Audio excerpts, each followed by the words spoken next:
देखिए, आज हम जो वीडियो बनाने जा रहे हैं वो कक्षा सप्तमी के लिए है। कक्षा सप्तमी क्लास के लिए है। सभी स्टूडेंट्स इस वीडियो को देखें व याद करें, है ना। आज का वीडियो अति महत्वपूर्ण है क्योंकि ये अभ्यास प्रश्न पत्र है। इसमें ऑब्जेक्टिव है, कुछ प्रश्नों की संख्या हमें इसमें जो प्रश्न है वो प्रश्न हमें हमारे सामने स्थित है। 5 प्रश्नों की संख्या है। हम इसको स्टार्ट करें और हम इसे पक्का याद कर लें क्योंकि यह अर्धवार्षिक का मेन पेपर कह सकते हैं। इसमें उत्तर भी है, उत्तर भी हम याद करते जाएं, है ना। सभी उत्तर के ऊपर टिक लगा हुआ है। अति महत्वपूर्ण प्रश्न कह सकते हैं कक्षा सप्तमी के भैया बहनों के लिए। ठीक है, हम स्टार्ट करते हैं। प्रश्न बराबर 1, समुचितम पदम चित्वा लिखत। समुचित पद लिखना है, मतलब 4 ऑप्शन है, उसमें से कौन सा सही है वो हमको लिखना है। जैसे प्रश्न देखिए हम, बद्रीनाथ धाम अस्ति। बद्रीनाथ धाम स्थित है। कहाँ पर है बद्रीनाथ धाम? ठीक है, गुजरात राज्य, उड़ीसा राज्य, कर्नाटक राज्य या उत्तराखंड राज्य, ये सब राज्यों के नाम हैं। तो हम ये सभी जानते हैं कि बद्रीनाथ जो धाम है वो उत्तराखंड राज्य में स्थित है। तो ये हमारा उत्तर हुआ उत्तराखंड राज्य। ठीक है, अब हम ख वाले प्रश्न पर चलते हैं। सिंह सिंह पीड़ित आसीत। शेर पीड़ित था, काय से पीड़ित था? पिपासया, क्या पानी से पीड़ित था, उसको प्यास लगी हुई थी? क्षुधया, क्या भूख से पीड़ित था? ज्वरेण, क्या बुखार से पीड़ित था? शत्रुणा, क्या शत्रु से पीड़ित था? तो हम इसका उत्तर देखेंगे क्षुधया, वो भूख से पीड़ित था। देखिए क्षुधया पे राइट लगा हुआ है, तो से किससे पीड़ित था? क्षुधया। ठीक है, अब हम चलते हैं ग वाले प्रश्न पर। पृथ्वी या उपग्रह अस्ति। पृथ्वी का उपग्रह है। अब पृथ्वी का उपग्रह क्या है हम देखते हैं। बुध है क्या, शनि है क्या, चंद्र है क्या, या शुक्र है क्या? तो हम देखेंगे उसका उत्तर चंद्र। पृथ्वी का उपग्रह कौन सा है? चंद्र। ठीक है, चंद्र पे हमने टिक किया हुआ है, ये इसका उत्तर है। ठीक है, अब हम देखें हिमालय अस्मिन् पदे संधि अस्ति। हिमालय पद में संधि है। अब कौन सी संधि है? विसर्ग, व्यंजन, दीर्घ स्वर, गुण स्वर। तो इसमें दीर्घ स्वर संधि है ना। हिम प्लस आलय बराबर हिमालय, दीर्घ स्वर संधि। ठीक, अब हम देखते हैं आगे वाला प्रश्न। पंचवटी समास अस्ति। पंचवटी में समास है। अब पंचवटी में समास देखें हम कौन सा है। कर्मधारय समास, द्वंद्व समास, बहुब्रीहि समास या द्विगु समास। अब हम इसको देखने के लिए देखेंगे कि पंच, पंच मतलब 5। पंच एक संस्कृत शब्द है। पंच का अर्थ होता है 5। अब ये संख्यावाचक है, जहाँ भी संख्यावाचक आए वहाँ पर कौन सा समास बनेगा? वहाँ पर हमेशा द्विगु समास बनता है ना। तो ये हम इसका आंसर क्या हो जाएगा? द्विगु समास। पंचवटी समास जो है वो द्विगु समास है क्योंकि संख्यावाचक है। ठीक, अब हम देखेंगे इसका च वाला प्रश्न। लोकमान्य तिलकेन आरब्ध उत्सव अस्ति। लोकमान्य तिलक ने आरंभ में कौन सा उत्सव प्रारंभ किया था? सबसे पहले कौन सा उत्सव प्रारंभ किया? लोकमान्य तिलक के द्वारा प्रारंभ किया गया है ना। दीपोत्सव क्या दिवाली का त्यौहार, होलिका उत्सव क्या होली का त्यौहार उन्होंने प्रारंभ किया, गणेशोत्सव या स्वतंत्रता दिवस उत्सव, है ना। तो हम इसका आंसर बताएंगे गणेशोत्सव। उन्होंने सबसे पहले गणेश उत्सव प्रारंभ किया था, है ना। ठीक है, अगला वाला प्रश्न देखिए हम। सत प्लस जन बराबर भवति, है ना। सत प्लस जन रिक्त स्थान भवति। सत प्लस जन बराबर सज्जन। इसका उत्तर होगा सज्जन, क्योंकि विच्छेद हो रहा है। हम यदि देखें सत प्लस जन, इसको 2 भागों में बढ़ रहा है। यदि इसको जोड़कर लिखेंगे हम तो ये हो जाएगा सत प्लस जन बराबर सज्जन। ठीक है, एक सज्जना ये लिखा रहा है, इसमें विसर्ग नहीं है, मतलब ये गलत है ना। सज्जन जहाँ पर विसर्ग है वो सही है। ठीक, अब हम चलते हैं प्रश्न नंबर 2 में। प्रश्न नंबर 2 में क्या है? कुष्टकात उचितानि पदानि चित्वा रिक्त स्थानी पूरयत।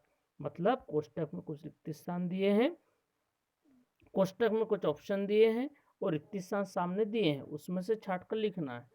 2 है ना, इसमें 2 में से जो सही है वो हमको लिखना है। ठीक, सबसे पहला रिक्त स्थान, शुक्ल पक्षे तिथि भवति। शुक्ल पक्ष में तिथि होती है, कौन सी होती है? पूर्णिमा। पूर्णिमा तिथि शुक्ल पक्ष में होती है। एक 2 पक्ष होते हैं हम जानते हैं, एक तो कृष्ण पक्ष और एक शुक्ल पक्ष, किंतु ये बात कर रहा है शुक्ल पक्ष की, तो शुक्ल पक्ष में कौन सी तिथि होती है? पूर्णिमा तिथि। पूर्णिमा पे राइट लगा हुआ है। ठीक, अब हम ख वाले प्रश्न में चलते हैं। सप्ताहे दिनानि भवन्ति। सप्ताह में दिन होते हैं। अब हम ये सब जानते हैं कि सप्ताह में कितने दिन होते हैं? सप्त। ये हम यहाँ पर लिख देंगे कि सप्ताह में 7 दिन होते हैं। ठीक है, वर्षा गीतानि गायन्ति। वर्षा के गीत गाते हैं, कौन गाते हैं?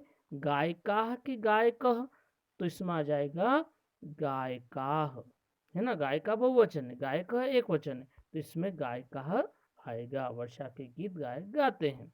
ठीक, अब घ वाला देखें, वृश्चिकस्य विषम। इसमें क्या आएगा? पुच्छे। वृश्चिकस्य का अर्थ क्या होता है? बिच्छू। विषम मतलब जहर। बिच्छू में जहर होता है, कहाँ पर होता है? पुच्छे, पूंछ में, है ना, उसकी पूंछ में जहर होता है। वृश्चिकस्य मतलब बिच्छू। ठीक, अब आगे वाला क्वेश्चन देखें, भोपालस्य सरोवरे जनाः कुर्वन्ति। भोपाल का जो तालाब है, लोग उसमें करते हैं, क्या करते हैं? नौका विहार, मतलब नाव से सफर करते हैं, विहार करते हैं, तो इसमें आ जाएगा नौका विहारम। ठीक है, चौवाला क्वेश्चन देखिए, विनाश काले अनुकूल बुद्धि या विपरीत बुद्धि। तो विनाश काल आने पर कौन सी बुद्धि हो जाती है? विपरीत बुद्धि। विनाश काल आने पर बुद्धि विपरीत हो जाती है। ये प्रश्न नंबर 2 हुआ। अब हम बढ़ते हैं प्रश्न नंबर 3 की ओर। ठीक है, ये प्रश्न नंबर 3 हमारे सामने है। उचितम मेलनम कुरत। मतलब सही जोड़ी मिलान करके लिखना है, जो सही है उसके सामने सही लिखें, है ना। जैसे वंदे मातरम।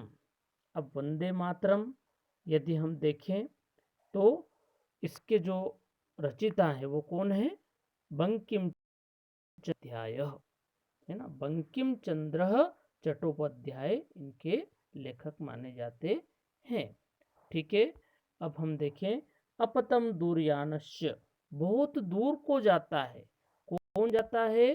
पत्र। पत्रम, बहुत दूर को कौन जाता है? पत्र बहुत दूर जाता है, तो इसमें आ जाएगा पत्रम। ठीक है, तीसरा देखिए, राष्ट्र मुद्रायाम। हमारी राष्ट्र मुद्रा कौन सी है? त्रयः सिंहा।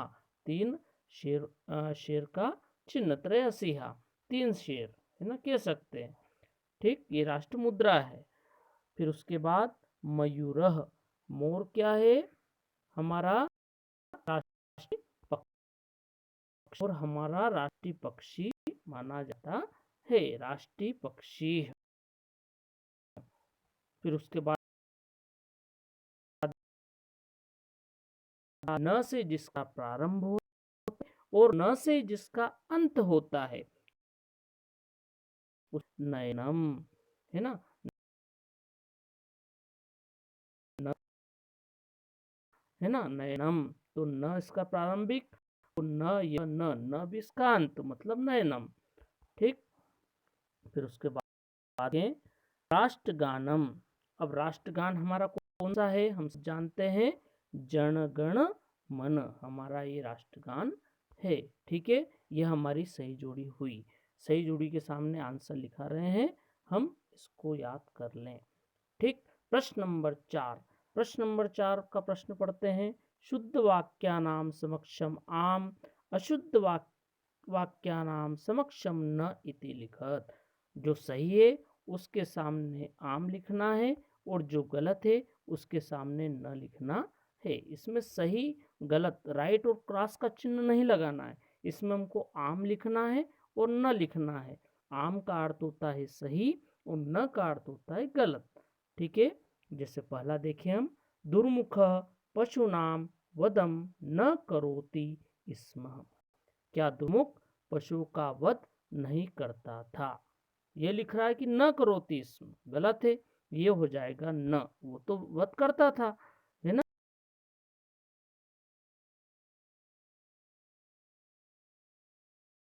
दिनम क्रमेण सस्य समीपम गच्छति स्म। क्या एक एक पशु प्रतिदिन क्या शेर के पास क्रम से जाता था, उसके समीप पहुंचता था? तो ये हो जाएगा आम, हाँ पहुंचता था। एक एक पशु रोज क्रम से शेर के पास जाता था। ठीक है, अब ग वाला प्रश्न देखेंगे। सिंह तू क्षुधिया पीड़ित आसीत। क्या शेर भूख से पीड़ित था? आम, है ना, शेष भूख से पीड़ित था। ठीक, फिर हम देखें घ वाला शशक मार्गे वस्तुतः अपरम सिंह न अपश्यत।